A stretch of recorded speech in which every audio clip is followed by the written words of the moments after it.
What's going on, guys? Welcome back to Touchdowns to Home Runs. My name's Bernie, and today we're going to be looking at who the New York Knicks could potentially be drafting with the 8th overall pick in the NBA draft. The New York Knicks finished this previous season with the 6th worst record in the NBA at 21-45. The NBA draft lottery was held on August 20th, this past Thursday when I'm filming this, and we're projected to have 9% odds at the first overall pick and 28% odds at picking inside of the top 3. Unfortunately, that wasn't the case for the Knicks, and they fell from the projected 6th overall pick all the way down to number 8. But this NBA draft is pretty talented, and there's still some pretty good picks that the Knicks could be getting down there, so we're going to be breaking that down today. In my opinion, the most likely scenario for the New York Knicks is them picking Devin Vassell, the 6'7", 200-pound shooting guard from Florida State University. Coming into the season, Devin Vaselle was a borderline NBA draft pick and was a second-round pick at best. But after a fantastic 2019-2020 season, he's now a potential top 10 NBA draft pick. He went from averaging 4.5 points per game last season to 12.7 this season, and in 2019 averaged a total of 5.1 rebounds per game, 1.6 assists, 1.4 steals, and a block per game. He's one of the most athletic players in the draft. He's very smooth offensively, uses his height very well, and has a lot of explosive, highlight, flashy plays, which could be exactly what Knicks fans need and want. He doesn't get affected much by contact and is a fantastic rebounder for his size.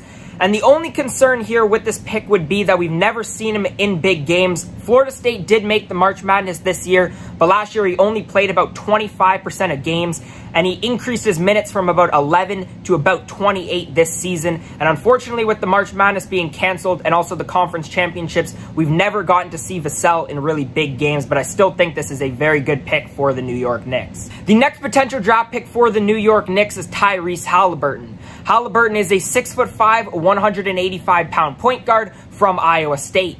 He was having a fantastic season last year before he missed a large portion of the season with a fractured wrist injury, but that shouldn't be too much of a concern, and this is a great player if the Knicks do get him.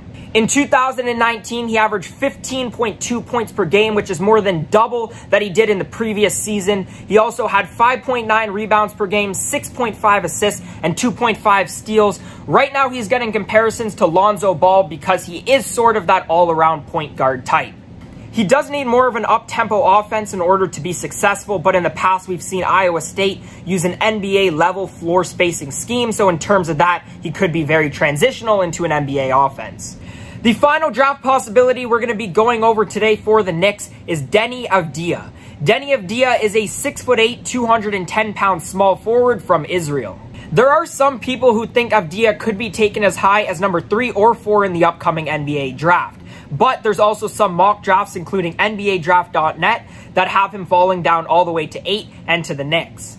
If the Knicks do go with this pick, there is some uncertainty, and a lot of people try to compare him to Luka Doncic just because of his experience in the EuroLeague. But keep in mind that Israel has never produced an NBA All-Star, and this is a guy who still only averaged 4 points per game in the regular season of the EuroLeague last year. Let's take a more in-depth look into this. In the 2019 EuroLeague regular season, Avidja averaged 4 points per game, 2.6 rebounds, and 1.2 assists in just over 14 minutes per game. The hype around Avidja was really created when he stepped up his numbers in all 3 of the major categories, improving to 13.5 points per game, 6.1 rebounds, and 2.6 assists.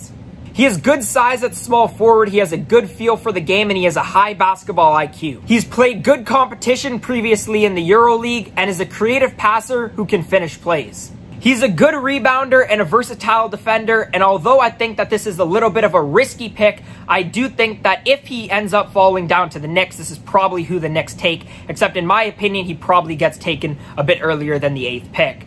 If you guys made it to this point in the video, make sure to let me know your thoughts down in the comment section below. If you're a Knicks fan or just an NBA fan, let me know who you guys think the Knicks should be drafting when the draft does come in October. As always, guys, thank you so much for watching, and I'll see you guys next time.